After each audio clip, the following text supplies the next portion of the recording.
না, এলেমের ওপরে আমল করা লাগবে। বাংলাদেশে তাকান, জ্ঞান কম বেশি অনেকে আমরা অর্জন করি, কিন্তু জ্ঞানের ওপরে টিকে থাকতে পারি না। এই জন্য আমাদের সম্মান আল্লাহ বাড়ায় না, আরো নিচে নামিয়ে দেয়। এই পৃথিবীতে জ্ঞানের ওপরে সবচাইতে বেশি আমল করেছিল, কাজ করেছিল জ্ঞান অনুযায়ী নবীরা। কারা? বলেন বলেন। আপনি দুইজন নবী ছাড়া বাকি কোন নবী দেখাতে পারবেন যে পৃথিবীতে তারা লাঞ্ছনা গঞ্জনা অপমানের শিকার হয়নি? হয়েছে। এই কারণে তারা জ্ঞানের উপরে সর্বোচ্চ আমল করেছিল। এই জন্য আল্লাহ আফসোস করেছেন তার বান্দাদের উপরে, ইয়া হাসরাতান আলাল ইবাদ মা ইয়াতিহিম মির রাসূলিন ইল্লা কানু বিহি ইস্তাহজিউন। সূরা ইয়াসিনের 30 নম্বর আয়াত। আল্লাহ বলেন, আমার আফসোস, আমার আক্ষেপ, এমন কোন নবী রাসূল দুনিয়ায় পাঠালাম না যার সাথে সমসাময়িক মানুষেরা ঠাট্টা বিদ্রুপ করে নাই, উপহাস করে নাই। বলেন তো নবীদের চরিত্র খারাপ ছিল? বলেন বলেন। একটাই কারণ, তারা তাদের জ্ঞান অনুযায়ী আমল করেছিল। এই কারণে আল্লাহ দারাজাত, দিন যত যায় নবীদের সম্মান মর্যাদা আল্লাহ বাড়াতেই থাকে। এই জন্য প্রথমে আল্লাহ আরম্ভ করেছেন আয়াতটা ইয়ারফা দিয়ে। রাফা ইয়ারফা এটা মোজারে, বর্তমান ভবিষ্যৎ, প্রেজেন্ট ফিউচার। সুতরাং ঈমান আনার পরে যদি এলেম অনুযায়ী জ্ঞান অনুযায়ী আপনি আমল শুরু করেন, দিন যত যাবে আপনার মর্যাদা সম্মান আল্লাহ দুনিয়ায় বাড়াতেই থাকবে।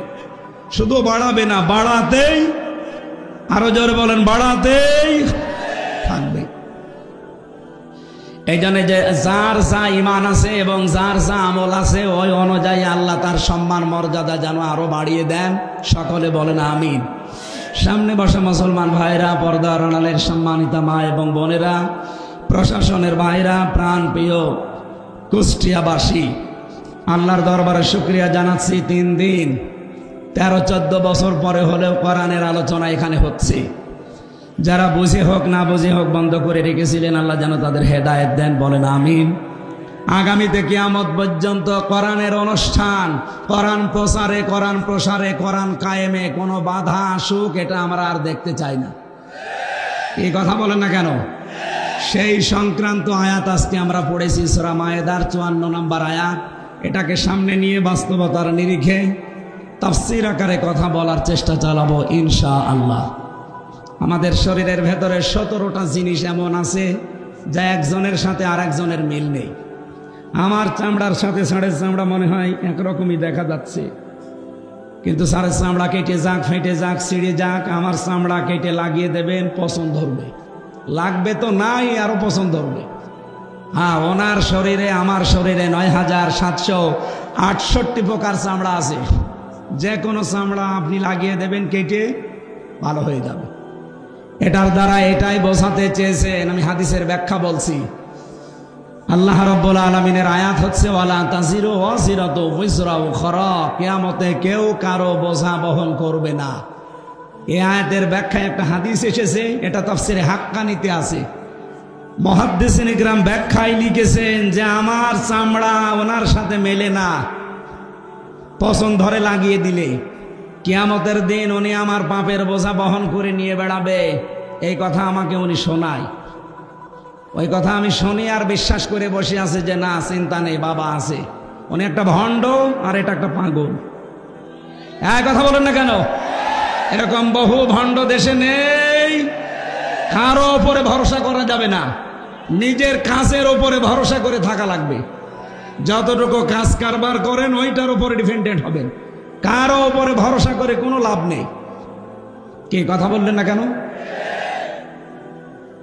উম্মিহি ওয়া আবি, আয়াতের ব্যাখ্যা এসেছে সন্তান তার মায়ের কাছে 500 বছর পড়ে থাকবে পা ধরে, 500 বছর, একটা নেকির কারণে।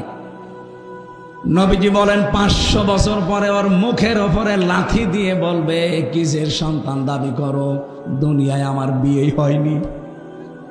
এই জন্য আমার চামড়ার সাথে ওনার চামড়ার মেলে না। ওনার ওপরে ভরসা করে আমার কোনো লাভ আছে? যতটুকু পারবেন কিয়ামতে বোঝা বহন করতে, অতটুকু পাপ করে দুনিয়া থেকে যান। অবশ্য ঠিক ঠিক আছে, করেন আপনি। আপনি যতটুকু সহ্য করতে পারবেন, মাথার উপরে বোঝা, পাপের বোঝা, ততটুকু করবেন। ঠিক আছে, এটা তো ঠিক আছে।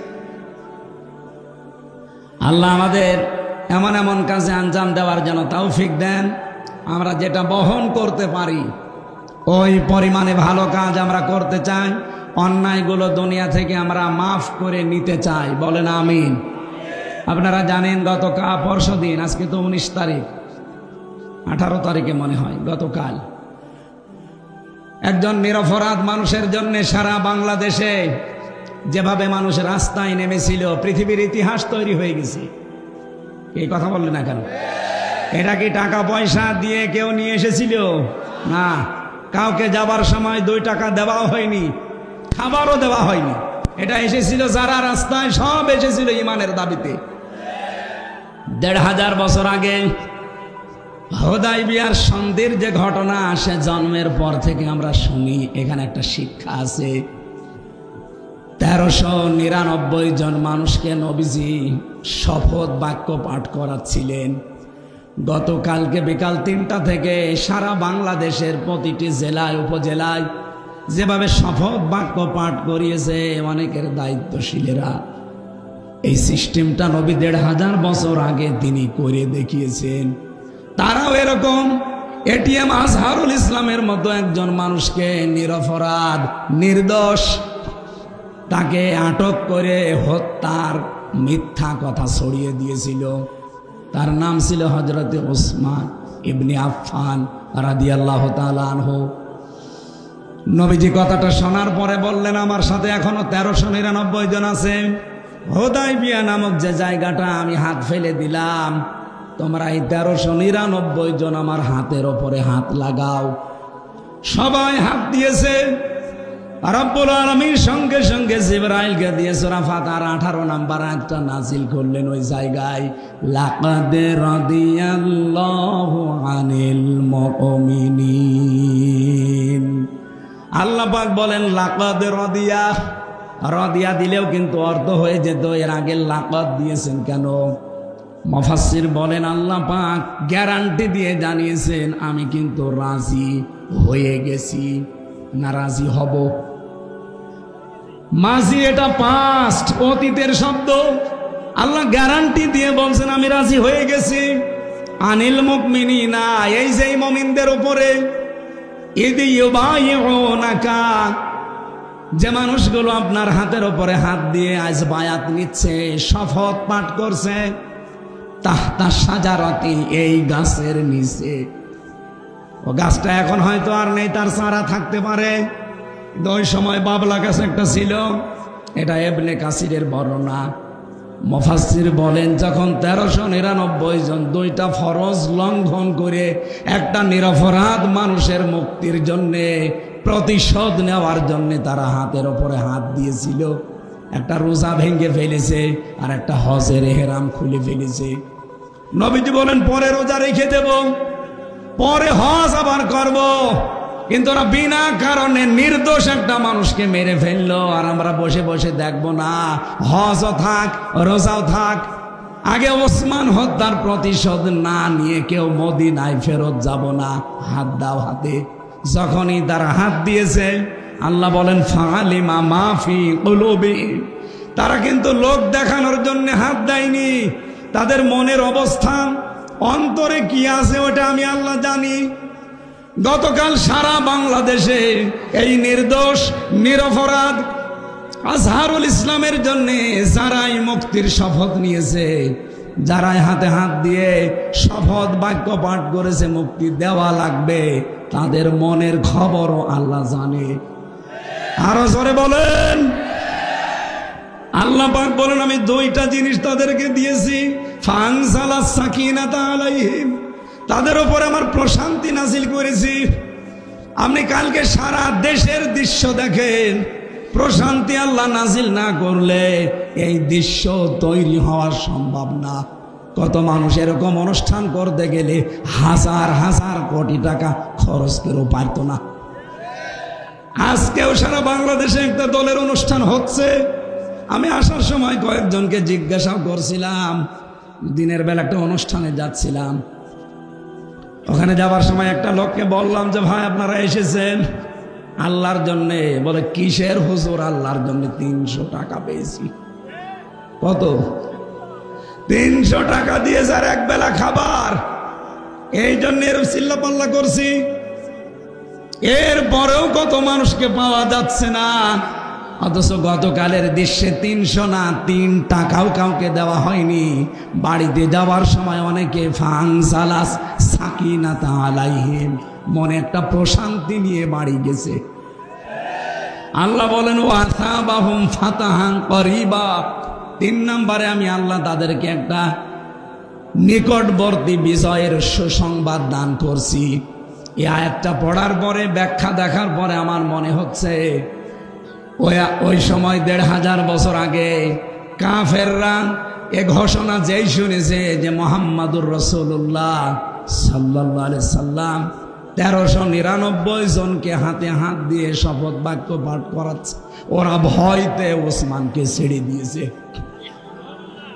আমার মনে হয় আগস্টের 5 তারিখের পরে এই সিদ্ধান্ত এদেশের তাওহীদি জনতা যদি নিতে পারত যে অবৈধ সরকারের অবৈধ রায় আমরা মানি না, যত নিরপরাধ মানুষ জেলখানায় আছে, যত নিরপরাধ নির্দোষ মানুষ বিনা কারণে এই ন্যায়ভ্রষ্ট রায়ের মাধ্যমে জীবন নষ্ট করছে, এই মুহূর্তে তাদেরকে ছেড়ে দেওয়া লাগবে। আমার মনে হয় 5, 6, 7 তারিখের ভেতরে যা ছিল সব ছেড়ে দিত।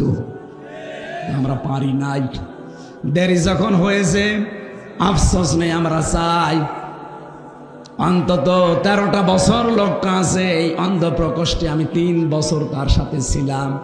মানবতার জন্য লোকটার যে দরদ, ইসলামের জন্যে আল্লাহর উপরে যে ভরসা তার আমি দেখেছি।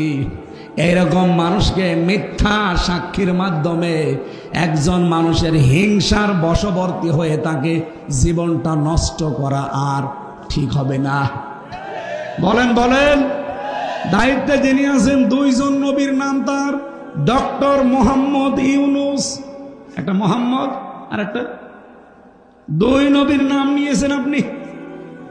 আশা করব এদেশের মানুষের মনের কথাগুলো বুঝবেন। আল্লাহ বলেন ফাআলিমা মা ফি কুলুবিহিম, আমি কিন্তু জানি যে ওদের মনে এই কথা আছে কিনা।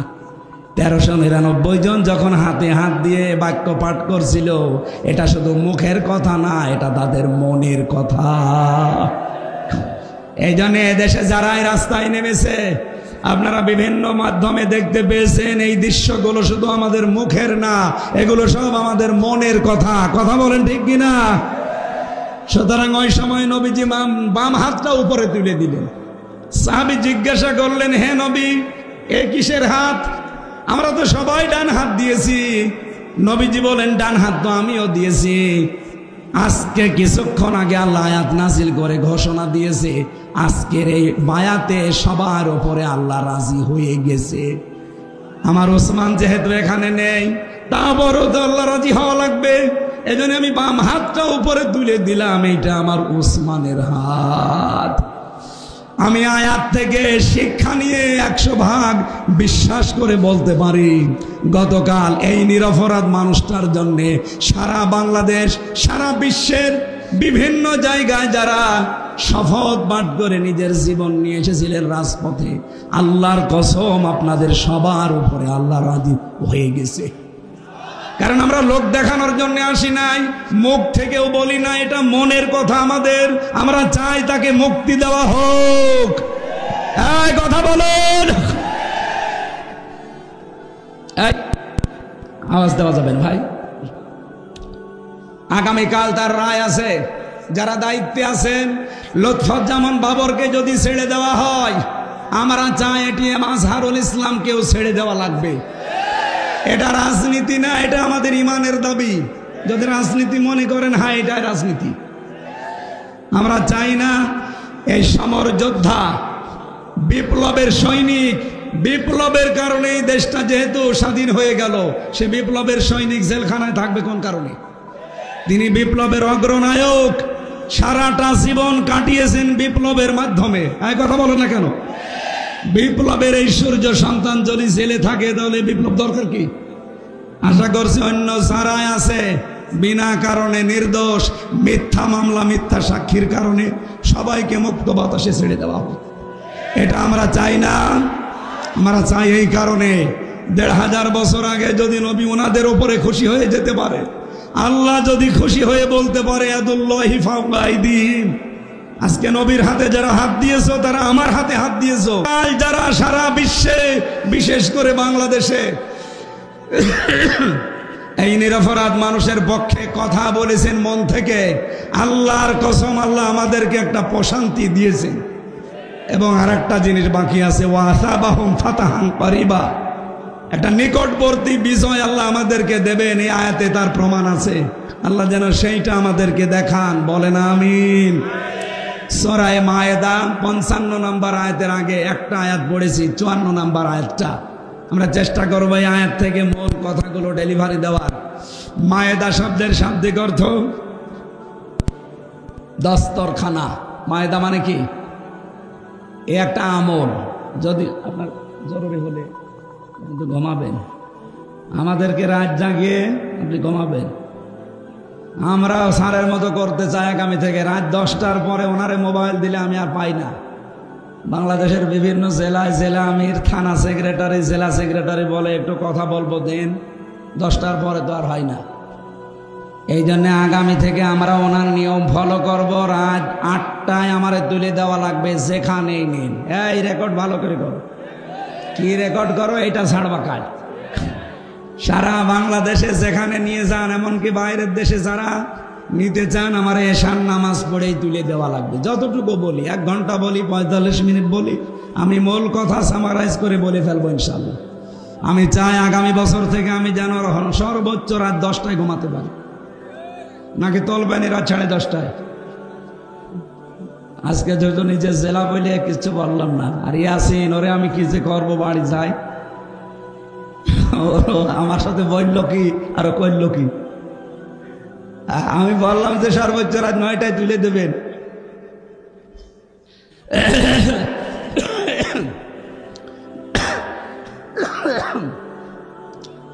মায়েদা মানে দস্তরখানা। তামাম দুনিয়া আল্লাহ একটা দস্তরখানা বানিয়েছে। কথা বলেন না কেন? তামাম পৃথিবীটা একটা কি, সব জায়গায় খাবার ছড়িয়ে ছিটিয়ে আল্লাহ রেখেছেন। নবীজি আয়াতে তার একটা ব্যাখ্যা পড়েছি আমি, একটা হাদিস। বিশ্ব নবীজি বলেন, যারা খাবার খেতে কোনো খাবার পড়ে যায় দস্তরখানার উপরে, এরা যদি ওটা তুলে খেয়ে ফেলতে পারে, জান্নাতের হুরদের যে দেনমোহর আছে ওটা আল্লাহ আদায় করে দেয়। জান্নাত পাবেন কিনা কোনো গ্যারান্টি নেই, কিন্তু দেনমোহর আদায় হয়ে যাচ্ছে হুরদের। সুতরাং এই কাজটা আমরা যেন আর সামনে না ছাড়ি। কথা বলছেন? হ্যাঁ, বিয়ে করার কথা শুনলে আমরা সবাই রাজি আছি। এদেশের বহু মানুষ নামাজের 13টা ফরজ জানে না, বিয়ে করা ফরজ এটা জানে, এটা জানে না। সূরা মায়েদার এই আমলটা আমি সহ যারা এসেছি, দস্তরখানা বিছিয়ে খাবার খাওয়া লাগবে, টেবিলে খান, কিছু পেড়ে নেবেন, কিছু পড়ে গেলে ওটা তুলে খেয়ে, এই আমলটা যদি এখন থেকে চালু হয়, আমার আশা জান্নাত আল্লাহ দেবে। নাই তো হুর পাবো কোথায়? জান্নাতই যদি না দেয় তো হুর নেই, হুর না হলে দেন মোহর কিসের? এই জন্য আশা করছে আমলের মাধ্যমে জান্নাত হবে, হুরও পাবো, দেন মোহর আদায় হবে ইনশাআল্লাহ। আজকের তেলাওয়াত কিন্তু আয়াত 120টা আয়াত আছে এই সূরায়, মাত্র একটা আয়াত পড়েছি, 54 নম্বর আয়াত। আজকের আলোচনার বিষয় ফিরে আসা। কি বললাম? বলেন বলেন। রব্বুল আলামিন ডাক দিয়েছেন এখানে ইমানদারকে। আমি যে ইমানের সংজ্ঞা বললাম আপনারা কি বুঝেছেন? ইমানের দাবি করলেই কিন্তু হবে না। জাতীয় মসজিদের সাবেক খতিবেরও ইমান ছিল, দেলাওয়ার ভাই শফিকুল ইসলাম মাসুদ ভাই এদেরও ইমান ছিল, কিন্তু একজনের ইমান উড়ে গেছে আর একজনের ইমান বৃদ্ধি হয়েছে। কথা বলেন ঠিক কিনা? এজন্য ইমান আনতে হলে আগে তাগুত ছেড়ে দেওয়া ইমান আনা লাগবে।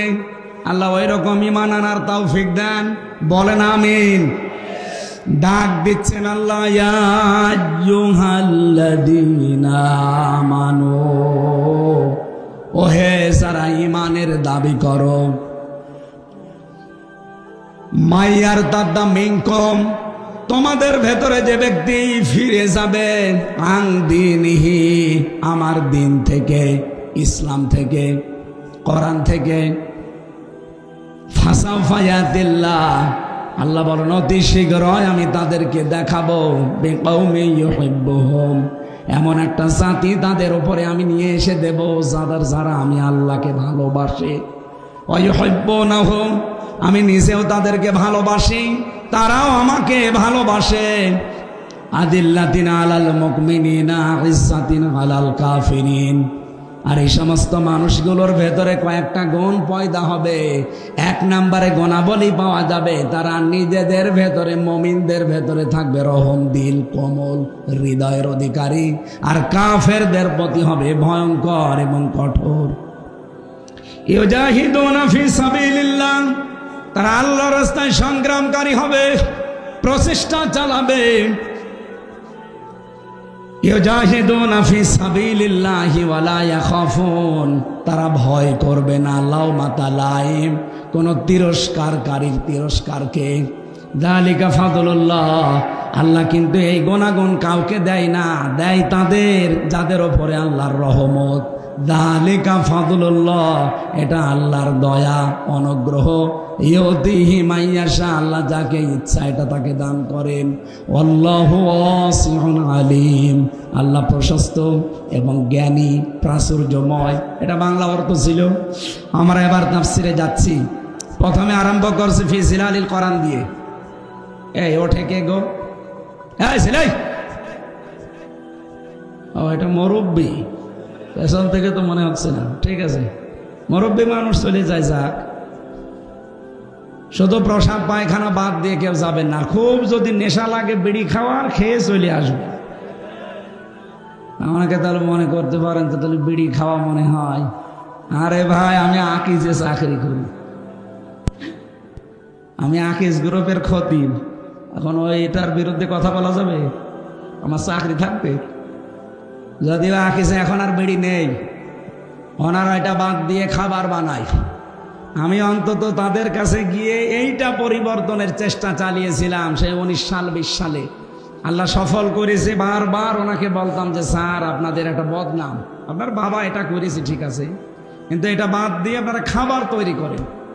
ওনারা বিড়িটা আমেরিকার টোবাকোর কাছে প্রায় 12,000-এর উপরে কত টাকায় বেচেছি, বিক্রি করি। ওইটা দিয়ে এখন খাবার তৈরি করি। প্রায় 65টা খাবারের ব্যবস্থা ওনাদের, 65টা প্রোডাক্ট তৈরি হয়। তার ভেতরে প্রায় 55টার উপরে খাবার।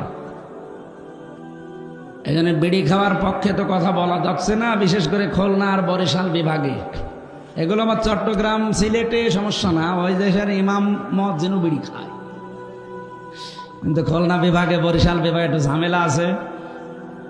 আপনারা খুব বেশি নেশা লাগলে যান ভাই, বারবার তো নিষেধ করে পারা যায় না, কারণ এই এলাকার মানুষ বিড়ি খায়। সামনেই তো মনে হয় এরকম কিছু আছে। আমি যাওয়ার সময়, আসা যাওয়ার সময় দেখি লেখা আছে। যান, খেয়ে চলে আসেন। ওই যে একজন যাচ্ছে, তাড়াতাড়ি আসবেন। যান যান, না যান। আর প্রসাব পায়খানা বাদ দিয়ে অন্তত 15-20 মিনিট উঠবেন। আর উঠবেন কি? আর 15-20 মিনিট দেওয়া যাবে না? ঠিক আছে, ওঠা উঠে করলাম, মোনাজাত করে দেব। আল্লাহ রাব্বুল আলামিন বলেন, মাই ইয়ারতাদ্দা মিনকুম, মান মানে যে ব্যক্তি, ইয়ারতাদ্দা দিয়েছেন আল্লাহ বাবে ইফতিয়াল। ইরতিদাদ শব্দের শাব্দিক অর্থ হচ্ছে হক থেকে বাতিলের দিকে ফিরে যাওয়া। আর এটার প্রবণতা বেড়েছে আগস্টের 5 তারিখের পর থেকে। আগে তো যাই ছিল, ওই সময় বুঝতাম না। এখন আগস্টের 5 তারিখের পর থেকে এই প্রবণতা বাংলাদেশের মানুষের অনেকের ভেতর আমরা দেখতে পাচ্ছি। ওরা সত্য দিন ছেড়ে দিয়ে মিথ্যার দিকে দৌড়াচ্ছে। কথা বলেন না কেন? নাম ধরেই বলছি। এই যে চাঁপাইনবাবগঞ্জের হারুন সাহেব এবং তার বউ পাপি। পাপিয়া না, পাপিয়া দিলে ঝামেলা, পাপি আ কাইটে দেন, কি হয়? পাপি। এই স্বামী স্ত্রী দুইজন বানিয়েছে যে কোন মিস্ত্রি, কি আরম্ভ করেছে এরা। অথচ 15.5 বছরে বেশ ভালো ভালো কথা বলতো। এগুলো এখন শুনতে পাচ্ছি চাঁপাইনবাবগঞ্জের মানুষের কাছে পুরাটা ভাওতাবাজি। এই 15.5 বছরে তার নামে এই ফ্যাসিস্ট সরকার একটা মামলাও দেয়নি। অবৈধ সংসদে এসে যে কত ভালো ভালো কথা আমাদেরকে শোনাতো, আপনি দেখেছেন? আগস্টের 5 তারিখের পর থেকে সবচাইতে বেশি একামতে দিনের বিরুদ্ধে, বিশেষ করে জামাত এর নাম নিয়ে যে বিষোদ্গারগুলো করছে। আপনি চাঁপাইনবাবগঞ্জের সাবেক মেয়র, আমি নাম নিলাম না, উনি আজকে ঘোষণা দিয়েছে এই হারুন সাহেব জীবনে 2 বার জেলে গেছে। দলের জন্যেও না, মানবতার জন্যেও না, ইসলামের জন্যেও না। একটা হচ্ছে সরকারি টিন, ত্রাণের টিন চুরি করেছিল, আর একবার শুল্কমুক্ত গাড়ি, যেটা ট্যাক্স দেওয়া লাগে, এটা ফাঁকি দেওয়া গাড়ি উনি বিক্রি করে দিয়েছিল। এই 2টা কারণে উনি 2 বার জেলে গেছে। এটা কি দলের কারণে, মানবতার জন্যে, না ইসলামের জন্যে? ওনার মুখে কোনো কথা মানায়, বিশেষ করে একামতে দিন যারা পালন করে তাদের বিরুদ্ধে। যদি এরকম কেউ বলতো যে যার চরিত্র ঠিক আছে, আপনি তো গোলাম ছিলেন বাতিলের, আপনার মুখে কথা মানায় না, এটা রেকর্ড হচ্ছে আপনার কানে, এক্ষুনি চলে যাচ্ছে আমি জানি। আশা করছি আপনি থামবেন, নয়তো আপনাকে কিন্তু জাতির সামনে এমন কিছু মানুষ আছে ন্যাংটা করে ছাড়বে। আপনি মনে করছেন কেউ তো টের পায় না? কে বলেছে? সব রেকর্ড আছে আপনার 15 বছরের। দল থেকে চাইনি আপনি সংসদে যান, আপনারা 6 জন জোর করে গেছেন। 6 জনের ভেতরে 4 জন বলেছে আমরা যাব না, বাকি 2 জন, উনি আর ওই যে আরেকজন হবিগঞ্জের, আমি নাম নিলাম না, ব্রাহ্মণবাড়িয়ার, জোর করে গেছে তারা দলের সিদ্ধান্তের বাইরে। আমার যেহেতু সাবজেক্ট ওইটা না, আমি শুধু ইঙ্গিত দিলাম বাংলাদেশে বহু মানুষ কিন্তু আল্লাহর দিন থেকে ফিরে চলে যাচ্ছে একেবারে প্রকাশ্য ফ্যাসিস্টের দিকে, বাতিলের দিকে। ওরা মনে মনে করছে আমরা যদি এভাবে চলে যাই, হাজারো মানুষ আমাদের দেখা দেখি চলে আসবে। এই দেশে অন্তত আর যারা দিনের কথা বলে তাদের কথা আর কেউ শুনবে না। আরে ভাই, দিনের মালিক কি হামজা? কথা বললেন না? দিনের মালিক ইয়াসিন, দিনের মালিক কে? আমরা হচ্ছে দিনের খাদেম, কামলা। আমরা চেষ্টা করে যাব দিনের পক্ষে। এদেশে যদি কায়েম হয় দিন ভালো, না হলে আমার কোনো লস নেই, ইয়াসিনেরও লস নেই। আমাদের বেতন আছে বিকাল 5টায়। বিকাল 5টা মানে জীবনের শেষ দিন। এই কথা বলেন না কেন? আপনি কি করলেন? আপনি বাধা দিয়ে টার্গেটে পড়ে গেলেন। দিনের মালিক যিনি, সে আল্লাহ। দিনের মালিক আবার বলেন তো হামজা কে? সুতরাং এদেশে যারা দিন বিরোধী তারা হামজা বিরোধী না, তারা সরাসরি আল্লাহ বিরোধী। আমার নিজের কোন সম্পদ যদি আপনি মেরে কেটে নিতেন আমার রাগ হতো। আপনি তো সরাসরি বিরুদ্ধে আছেন আল্লাহর দিনের, তার মানে আল্লাহর বিরুদ্ধে গেলে আল্লাহর রাগ হবে না? বলেন বলেন। আল্লাহর রাগ যদি হয় উনি 3টি কাজ করেন। এদিকে তাকান। আল্লাহ রাব্বুল আলামিনের যদি রাগ হয়ে যায় কোন জাতির উপরে, 3টা কাজ করেন। 1 নম্বরে ফাসাউফা ইয়াতিল্লাহ বিকৌমিন ইউহিব্বুহুম ওয়া ইউহিব্বুনাহু। আল্লাহ পাক বলেন ওদের উপর আমি এমন একটা জাতিকে এনে দেই যে জাতিকে নিজে আমি আল্লাহ ভালোবাসি এবং তারাও আমাকে ভালোবাসে। আপনি দেখেন বাংলার প্রেক্ষাপটে আয়াতটা, আজ অনেকেই বিভিন্ন কায়দায় যারা হক থেকে বাতিলের দিকে জানা শোনার পরও মুখ ফিরিয়ে চলে যাচ্ছেন। আপনি কিন্তু জানেন এই দেশে হক কোনটা? কথা বলেন না কেন? এই যে যৌথ বাহিনী কিছুদিন আগে অপারেশন ডেভিল হান্ট চালাচ্ছিল, এখনো পর্যন্ত ওটা আছে নেই? যৌথ বাহিনী দেখলে খুশি হয় ইমানদারেরা, আর ভয় পায় যারা খুনি, যারা দুর্নীতিবাজ, আর যারা জুলুমবাজ তারা। সূরা আহজাবের 22 নম্বর আয়াতে আল্লাহ দিয়েছেন আলাম্মা রাল মুমিনুন আল আহজাব। আহজাব মানে যৌথ বাহিনী। আহজাব মানে কি?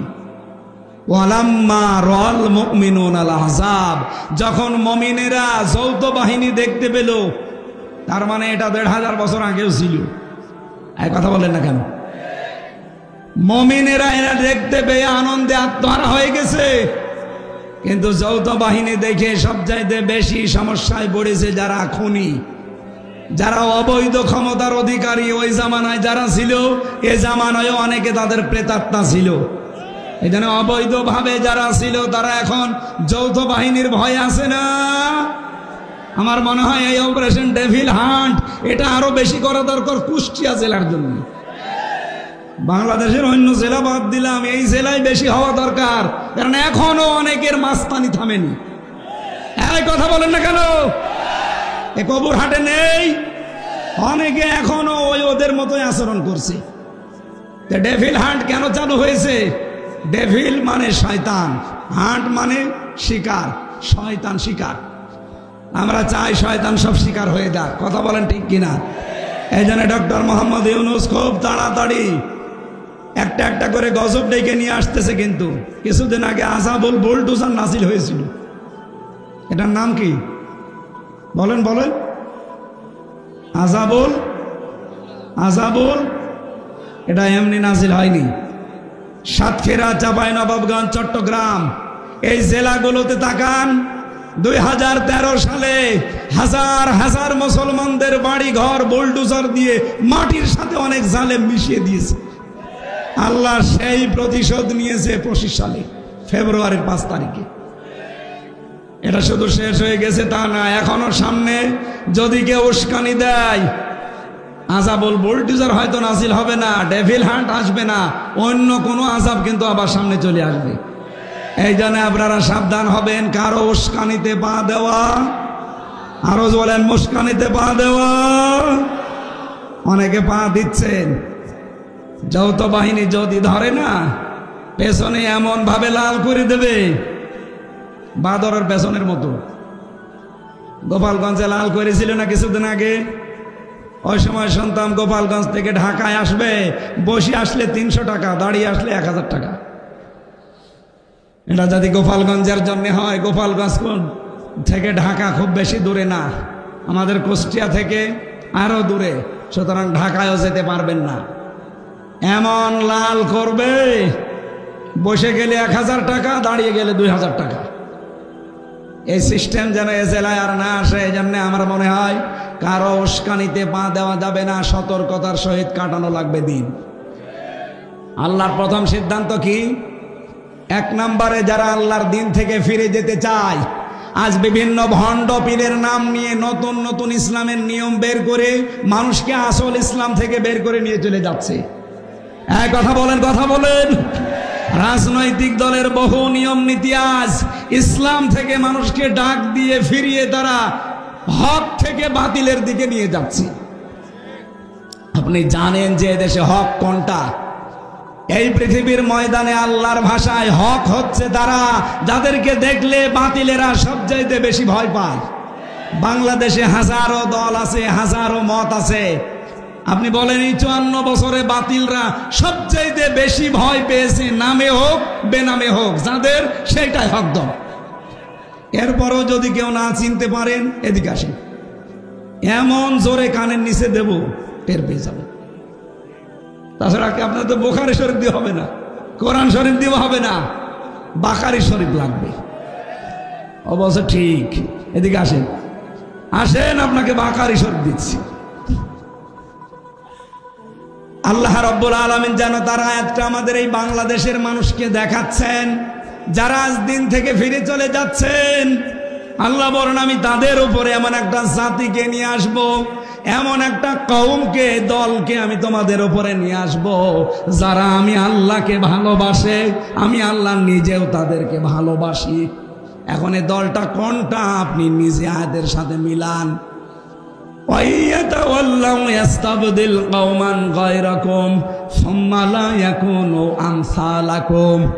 সূরা মুহাম্মাদের ভেতরে আল্লাহ জানিয়েছেন, তোমরা যদি ফিরে যাও আল্লাহর দিন থেকে, আমি আল্লাহ এমন একটা জাতি, এমন একটা দলকে তোমাদের উপরে প্রতিষ্ঠিত করে দেব, যারা তোমাদের মতো হবে না। বলেন সুবহানাল্লাহ। এই আয়াত থেকে প্রথম আমরা বের করলাম, আল্লাহ এমন একটা দল তৈরি করে দেবে যদি মানুষ আল্লাহর দিন থেকে ফিরে চলে যেতে চায়। সেই দল এই বাংলাদেশে এখনো আছে না নেই? যেটাই হোক আছে, আল্লাহ যেহেতু বলছেন একটা দল বানিয়ে দেব। কি হবে সেই দলের কাজ? আযিল্লাতিন আলাল মুমিনিন, তারা মুমিনদের প্রতি রহম দিল হবে, কমল হবে, স্নেহময় হবে, স্নেহশীল হবে। আইজ্জাতিন আলাল কাফিরিন, কাফেরদের প্রতি হবে তারা কঠোর এবং ভয়ঙ্কর। আমিরে জামাত ডক্টর শফিকুর রহমানের কালকের বক্তব্যটা এই আয়াতের প্রমাণ। তাই কথা বলেন না কেন? উনি সর্বশেষ বলেছিলেন বাংলাদেশে কেউ আমাদেরকে চোখ রাঙাবেন না। হ্যাঁ, সমালোচনা করেন গঠনমূলক, আমরা মেনে নেব, চুমা দেব, কিন্তু কেউ নিজেদেরকে প্রভু ভেবে আমাদের উপরে চোখ রাঙাবেন না। আমরা কারো চোখ রাঙানি সহ্য করি? বলেন বলেন। এই কোরআনের আয়াতের সাথে যদি এই দেশে কোনো দলের বাস্তবতা মিলে যায়, আপনি অস্বীকার করতে পারবেন যে না এটা তো মেলে না, আপনি জোর করে বাদ দিতে পারেন না। আপনি দেখেন আজ এই দেশে একামতে দিনের দ্বারা তার দায়িত্ব পালন করে নিজের ভাইয়ের সাথে ওই রকম মিল নেই একামতে দিনের কর্মীদের ভেতরে যেই মিল আছে। হ্যাঁ, নিজের আপন ভাই আল্লাহকে মানে না, তারে আমি নিজেও মানি না, কিন্তু তার বাড়ি কোথায়? সেই চট্টগ্রামে। এই লোকটা যেহেতু একামতে দিন প্রতিষ্ঠা করার আন্দোলনে আছে, সে আমার আপন ভাইয়ের চাইতেও আমার কাছে আপন। এই কথা বলেন না কেন? আসিল্লাতিন আলাল মুমিনিন, মুমিনদের উপরে রহমদিল হওয়া লাগবে। এই গুণটা এখন সর্বত্র ছড়িয়ে দেওয়া লাগবে, কারণ মুহাম্মাদুর রাসূলুল্লাহ ওয়াল্লাযীনা মাআহু আশিদ্দাউ আলাল কুফার রুহামাউ বাইনাহুম। মুহাম্মদ সাল্লাল্লাহু আলাইহি সাল্লাম আল্লাহর রাসূল এবং তার উম্মত বলে যারা দাবি করবে, তার সঙ্গী সাথী যারা হবে, তাদের প্রথম গুণ হবে নিজেদের ভেতরে তারা রহমদিল, আর কাফেরদের প্রতি তারা কঠোর এবং ভয়ঙ্কর। কাফেরদের যত অনুষ্ঠান আছে সব অনুষ্ঠানের উপরে নারী পুরুষ কড়া হওয়া লাগবে, কঠোর হওয়া লাগবে। এই যে ফেব্রুয়ারি মাসের কয়েকদিন আগে যেই দিবসটা গেল, কি নাম? বিশ্ব ভালোবাসা দিবস।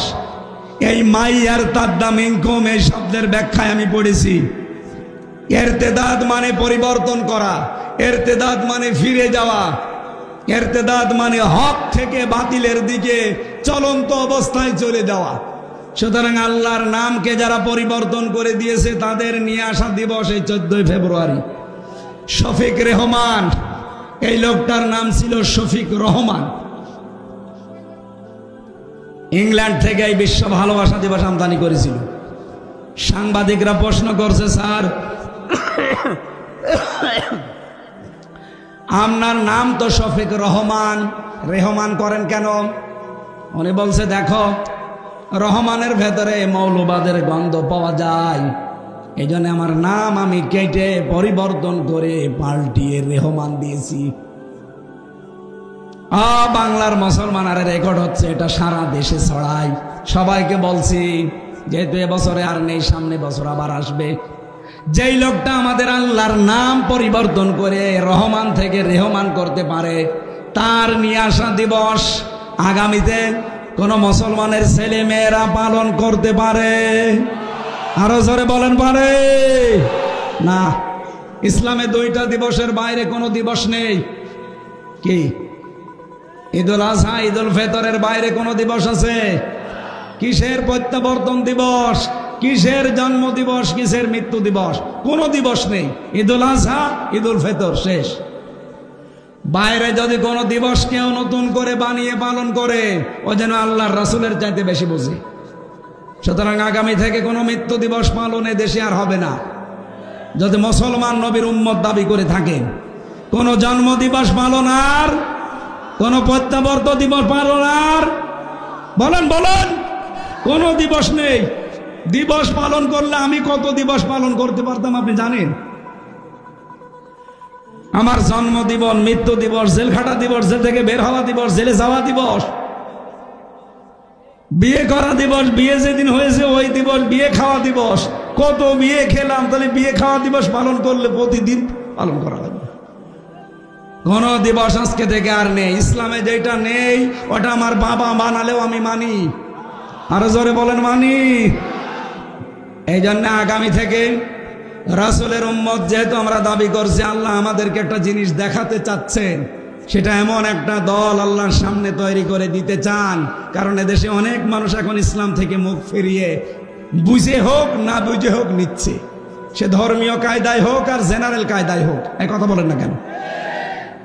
আর আল্লাহ এরকম পরিস্থিতিতে যেহেতু কয়েকটা সিদ্ধান্ত নেন, তার ভেতরে 1 নম্বরে তিনি একটা দল বানিয়ে দেন। সেই দলকে আল্লাহ বলেন আমি বিজয় করব। কাতাবাল্লাহু লা আগলিবান্না আনা ওয়া রুসুলি, আমি আল্লাহ লিখে দিলাম, লামে তাকিদ নুনে সাকিলা, অবশ্যই আমি আল্লাহ এবং আমার রাসূলের সাথে যারা আছে তারা বিজয়ী হবেই। এই আয়াতটা আমরা সামনে বাস্তব অবস্থায় দেখতে চাই কিনা? আরো জোরে বলেন চাই কিনা? আল্লাহ যেন চর্ম চোখে আমাদের দেখায় যে আল্লাহর দল এদেশে বিজয় হয়ে গেছে। আরো জোরে বলেন। আল্লাহর দল কারা? যারা 3টা কাজ করে। কয়টা? আপনি এবার দেখেন, এই দেশে এখন 72টার উপরে দল আছে, 48টাই নিবন্ধিত দল। আমাদেরটাও ছিল, সেটা মিলে 49টা, কিন্তু জালেমরা নিবন্ধনটা বন্ধ করে দিয়েছে। আমরা চাই এটা অতি শীঘ্রই ফেরত দেওয়া। হ্যাঁ, কথা বলেন না কেন? জালেমদের কোনো চিহ্ন যদি দেশে না থাকে, সবই তো বিদায় নিচ্ছে। 32 বিদায় নিয়েছে, টঙ্গিপাড়াও বিদায় নিতে পারে। কথা বলেন না কেন? জালেমদের কোনো দৃশ্য এই দেশে কেউ দেখতে চায় না। কি কথা বলেন না কেন? কেউ দেখতে চায়? সবাই বলছে কোনো জালেমের দৃশ্য এই দেশে থাকবে না। সুতরাং জালেমের দেওয়া অবৈধ রায়ও এই দেশে থাকবে না। আমাদের নিবন্ধন, বিশেষ করে দাঁড়িপাল্লা ফেরত দেওয়াই লাগবে। কথা বলেন ঠিক কিনা? এটা শুধু আমি এই কয়েকজন মানুষের সামনে না, এটা রেকর্ড হচ্ছে না, 18 কোটি মানুষের পক্ষ থেকে বলতে চাই, এই অবৈধ রায় বাদ দিয়ে আমাদের জায়েজ যে নিবন্ধন, এটা ফিরিয়ে দাঁড়িপাল্লা ফেরত দেওয়া লাগবে। এই কথা বলেন না কেন? বলেন এটা চান কিনা? এই ন্যায় চান কারা দেখি? লিল্লাহে তাকবীর।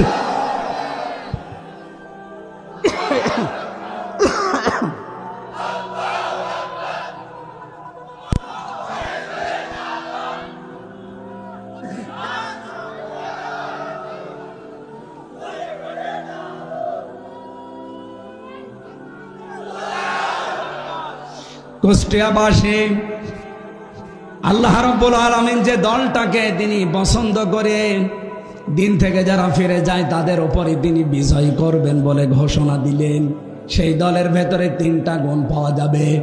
আল্লাযীনা ইউকিমুনাস সালাতা ওয়া ইউতুনাজ যাকাতা ওয়া হুম রাকিউন, যারা নামাজ কায়েম করবে, সম্পদ থাকলে যাকাত আদায় করবে, রুকুকারীদের সাথে রুকু করবে, তার মানে জামাতবদ্ধ হয়ে নামাজ আদায় করবে।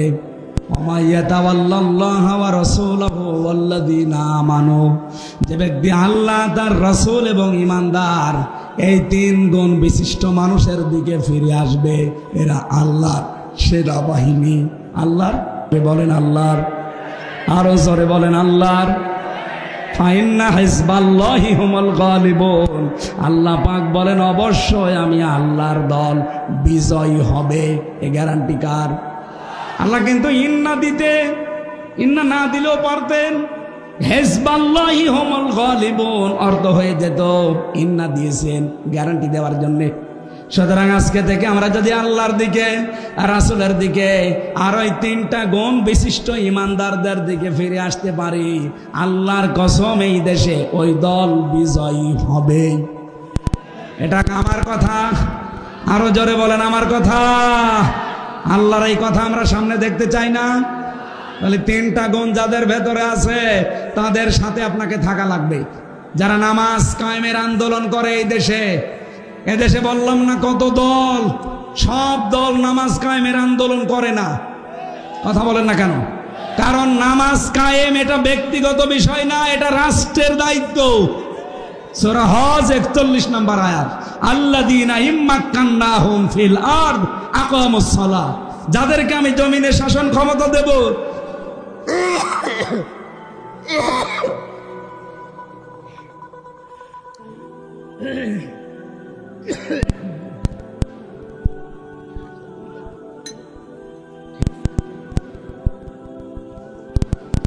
না কিছু লাগবে,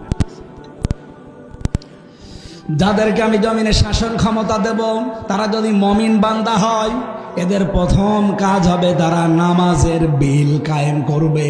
এ ঘোষণা কার? সুতরাং নামাজ কায়েম করা এটা কিন্তু ব্যক্তির না, এটা রাষ্ট্রের দায়িত্ব। আরো জোরে বলেন। এই কথা বলা লাগবে, এটা কার দায়িত্ব? রাষ্ট্রের। এই রাষ্ট্র গঠন করার জন্যই তো সামনে দিন আসতেছে। 300 এমপি এবার সংসদে যাবে। আমরা চাই 151 জন অধ্যাপক ফরহাদ হোসেনের মতো কোরআন বুকে নিয়ে যেন যেতে পারে। কারণ এরকম মানুষ 151 জন যদি কোরআন বুকে নিয়ে সংসদে যায়, প্রথম অধিবেশনে বলবে, মাননীয় স্পিকার, আমরা নামাজের বিল চাই। 300 জনের ভেতরে এরকম 151 জন যদি হাত তুলতে পারে, পরের দিন নামাজ এই দেশে রাষ্ট্রীয়ভাবে কায়েম হয়ে যাবে। আপনি হয়তো ফরহাদ হোসেনকে একটা ভোট দিয়েছিলেন, ওই দিনের পরে 18 কোটি মানুষ নামাজ পড়বে। আপনার একটা ভোটের কারণে 18 কোটি মানুষ নামাজ পড়ছে। 18 কোটি মানুষের নামাজের সওয়াব আপনি একটা ভোট দেওয়ার কারণে পাবেন। মাওলানা কতগুলো বসে আছেন, জিজ্ঞাসা করেন তো, আমি যদি ব্যাখ্যা ভুল করি ধরিয়ে দেন। তাআওয়ানু আলাল বিররি ওয়াত তাকওয়া ওয়া তাআওয়ানু আলাল ইসমি ওয়াল উদওয়ান ওয়া লা তাআওয়ানু আলাল ইসমি ওয়াল উদওয়ান। ভালো কাজে কেউ অন্যকে সাহায্য করো, অন্যায় কাজে কেউ কাউকে সমর্থন যোগাবা না। এই আয়াত সামনে রেখে আমরা এমন এমন কাজে মাইয়াশফা শাফাআতান হাসানাতান ইয়াকুল্লাহু নাসিবুম মিনহা ওয়া মাইয়াশফা শাফাআতান সাজ্জিয়াতান ইয়াকুল্লাহু কিফলুম মিনহা ওয়া কানাল্লাহু আলা কুল্লি শাইইন মুকিতা। সূরা নিসা 85 নম্বর আয়াত। কোন মানুষ যদি ভালো কাজ করে আর আপনি যদি সাহায্য করেন, ও ভালো কাজ করে যে সওয়াব পাবে, আপনি শুধু সাহায্য করে সওয়াব পাবেন। আমি ওনার নাম বললাম শুধু। এরকম মানুষ যদি কাউকে পান, অবশ্যই তারা ভোট দেবেন, যেই লোকটা সংসদে কোরআন বুকে নিয়েছে নামাজের বিল কায়েম করবে। এই কথা বলেন না কেন? আপনি ভোট দিয়েছিলেন একটা, নামাজের সওয়াব পাবেন কতগুলো? 18 কোটি। এই জন্য নামাজ কায়েমের দায়িত্ব যেহেতু ব্যক্তির না, এটা রাষ্ট্রের। আর আমরা এরকম একটা রাষ্ট্রের সামনে চাই। এটা ফেরেশতারা বানিয়ে দেবে। বলেন বলেন। এই কাজে যদি কাউকে শরিক না পায়, বুঝবেন আল্লাহ আপনাকে ভালোবাসে না। 2 নম্বরে যাকাত ভিত্তিক অর্থনীতি কায়েম করা লাগবে, এইটাও রাষ্ট্রের দায়িত্ব। ওনাদের মতো 151 জন মানুষ যদি বলে আগামী থেকে আগামী সংসদে আমরা অধিবেশনে যাকাতের বিল চাই, কায়েম হয়ে যাবে 151 জন হাত তুললে। তখন যাকাতের ওয়াজ করা লাগবে না। বাংলাদেশে ইসলামী ব্যাংক নেই, কথা বলছেন না কেন? 28 থেকে 32টা নিয়ম নীতি মেনে তারা চলে। তাদের মোশারাকা আছে, মোদারাবা আছে, মোরাবাহা আছে, বায়ে সালাম আছে, বায়ে ইস্তেসনা আছে, বায়ে মুআজ্জাল আছে, ওয়াহেদা আছে, এরকম 28টা থেকে 32টা। বাংলাদেশে যত ব্যাংকিং ব্যবস্থা আছে সবগুলোতে যদি এই নিয়ম নীতি মেনে চলতো, তাহলে আমাদের সুদের মতো গোনায় জড়িত হয়ে মায়ের সাথে জেনা করা লাগতো না। আমরা চাই সোনালী, রূপালী, চৈতালি ব্যাংক আছে, ও হবে কয়দিন পরে। সোনালী, রূপালী, চৈতালি, অগ্রণী যত ব্যাংক আছে সব ব্যাংক চলবে ইসলামী ব্যাংকের আদলে। এটা হবে তখন যখন যাকাত ভিত্তিক অর্থনীতি রাষ্ট্রীয়ভাবে কায়েম হবে। আরে ভাই, এইটাই তো আমরা চাই, আমরা যেন মায়ের সাথে জেনা করে কবরে না যাই। কামিল মাদ্রাসার প্রিন্সিপাল বসে আছে, পেছনে কত আলেম দেখতে পাচ্ছেন। আমরা চাই এই দেশে আমরা কেউ আর মায়ের সাথে জেনা করতে চাই, অথচ আমরা অনেকে করছি। এখানে কত মানুষ বসে আছে টাকা ছেড়ে রাখে, নাকি গোবরাটে নেই? টাকা ছেড়ে রাখে 1000, মাসে মাসে 200 টাকা বেশি পায়। আমি জানি গোবরহাট এলাকায় আর খাজানগরে বেশি, আল্লাহর ওলি সব এই এলাকায় টাকা ছেড়ে রাখে, টাকা আসে। বলেন সুবহানাল্লাহ। অনেক চালাক মানুষ আছে, টাকা ছাড়ার সময় নিজের নামে ছাড়ে না, বোর নামে ছাড়ে। যদি গোনা হয় বোর নামে হবে। চালাকি করে পার পাওয়া যাবে, অথচ আপনি মায়ের সাথে কেবল জেনা করে আসলেন। যারা এই সুদের টাকা খান তারা সরাসরি জেনা করেন কার সাথে? ও বাংলার মুসলমানেরা, এই যে বারবার চিল্লায় আমরা এই কারণে। আপনি মায়ের সাথে জেনা করে এসে নামাজে দাঁড়িয়েছেন, সামনে রোজার মাস, রোজা রাখবেন, আপনার নামাজ হবে, রোজা হবে? বলেন। আরে ভাই, এত কষ্ট করে নামাজ পড়ে রোজা রেখে যদি নাই হয় তো ও করে কি করবেন আপনি? এই জন্য আগামীতে যাই করি যেন আল্লাহর দরবারে কবুল হয়, সেই নিয়ত নিয়ে বলছি। সামনে জাকাত ভিত্তিক অর্থনীতি কারা কায়েম করতে চায়, রাষ্ট্রীয় ক্ষমতায় কারা গেলে জাকাত এই দেশে রাষ্ট্রীয়ভাবে কায়েম করবে, আপনি টের পাচ্ছেন না? এরপরও যদি বলেন না হুজুর আমি বুঝি না, এই এদিকে আসেন, আপনাকে বোঝাচ্ছি, এদিকে আসেন। ঝড়ে কোদাল ছাড়া আপনারা হবে না। অহম রাকিউন, রুকুকারীদের সাথে যারা রুকু করে, যারা জামাতবদ্ধ হয়ে নামাজ আদায় করে, এমন দল আপনি করেন যে দলের জামাতবদ্ধ নামাজ দূরের কথা, নামাজই নেই। অথচ এই বাংলাদেশে বললাম ৭২টার উপরে দল আছে, একটা দল আপনি এমন পাবেন যেই দলে নামাজ একা পড়েন না জামাতে পড়েন, ওইটাও আপনাকে লিখে রাখা লাগবে, পরের মাসে ওইটা আবার দেখানো লাগবে। আর কথা বলেন না কেন? এরপরেও যদি কেউ খুশি না পান, আপনি আমার বাড়িতে যেন একা একা আপনাকে দেখাবো, এ জায়গায় বলা সম্ভব না। বলেন না আমি এখনো তো টের পাই না। বাংলাদেশে ৭২টার উপরে দল চলছে, একটা দলের কর্মসূচিতে নামাজ ৫ ওয়াক্ত জামাতে পড়েন না একা পড়েন, এটা আপনাকে লেখা লাগবে, পরের মাসে দেখানো লাগবে, ভুল হলে সংশোধন করে দেবে। আল্লাহর আয়াতের সাথে মিলে যাচ্ছে না যে যারা রুকুকারীদের সাথে রুকু করে, জামাতবদ্ধ হয়ে যারা নামাজ আদায় করে, এই ৩টা গুণ যাদের ভেতরে আপনি পাবেন, এই মানুষগুলোর সাথে মিশে থাকবেন, কারণ এই মানুষগুলোকে আল্লাহর সামনে বিজয়ী করবে। আল্লাহর ঘোষণা মিথ্যা হওয়ার সম্ভাবনা আরো বলেন আছে।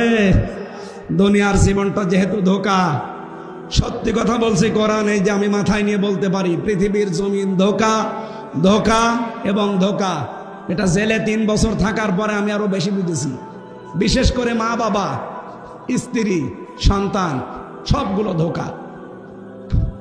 আমি আমার বর নাম নিয়েই বলছি, যেহেতু রেকর্ড হচ্ছে। ম্যাডাম আবার আজকে থাকতে দেবে তো রাতে, ছাতা যাহাই হবে। ম্যাডামও আমার জন্য ধোঁকা। ও যতই ভালোবাসুক আমাকে, কোরআন বলেছে অমাল হায়াতুদ দুনিয়া ইল্লা মাতাউল গুরুর, পৃথিবীর সব কিছু ধোঁকা। কে বলছেন? ম্যাডামের নানা বসে আছে, ও বলে দেয় দিক কপালে যা আছে। আমি তো আজ রাতে থাকছি না, চলে যাচ্ছি চট্টগ্রামে। আমি এখন যদি এখনই মারা যাই, আজ রাতে ম্যাডাম আমার আর পাহারা দেবে না, বলবো 2-3 জন নিয়ে আসেন, নাই তো আমার ভয় লাগছে, জিন আসতে পারে। কথা বলছেন না কেন? হয়তো 2-3 দিন পাগল হয়ে যাবে, কান্নাকাটি করে 7 দিন খাবার খেয়ে না খেয়ে কাটাবে।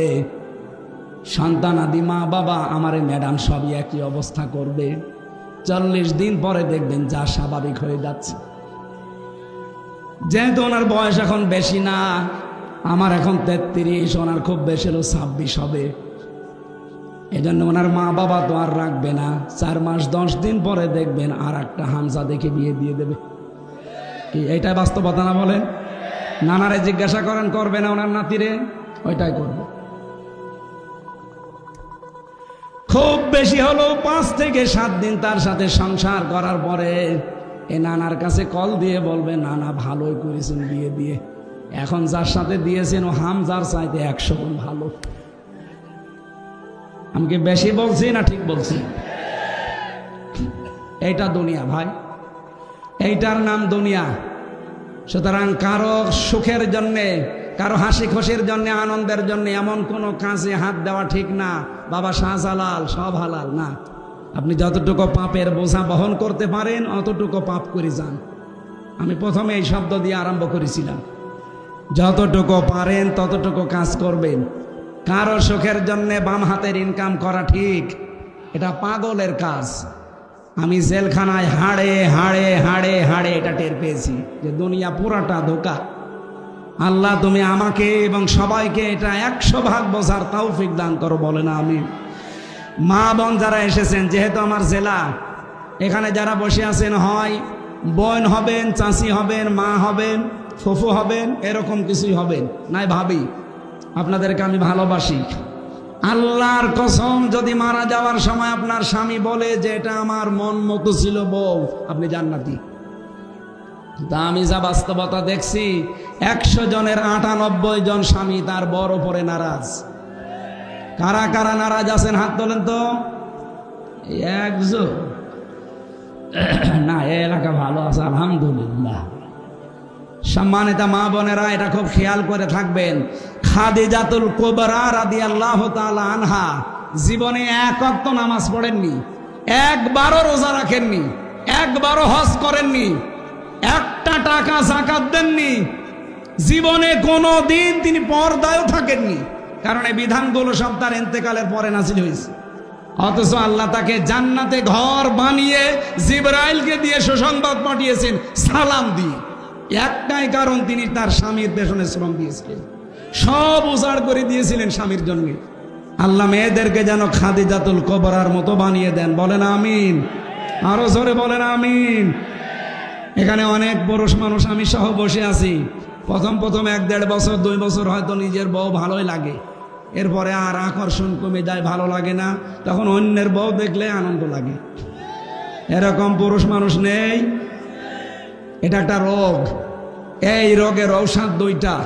সূরা নূরের 30 নম্বর আয়াতে আল্লাহ ঔষধ দিয়েছেন, কুল্লিল মুমিনিনা ইয়াগুদ্দু মিন আবসারিহিম ওয়া ইয়াহফাজু ফুরুজাহুম যালিকা আযকা লাহুম।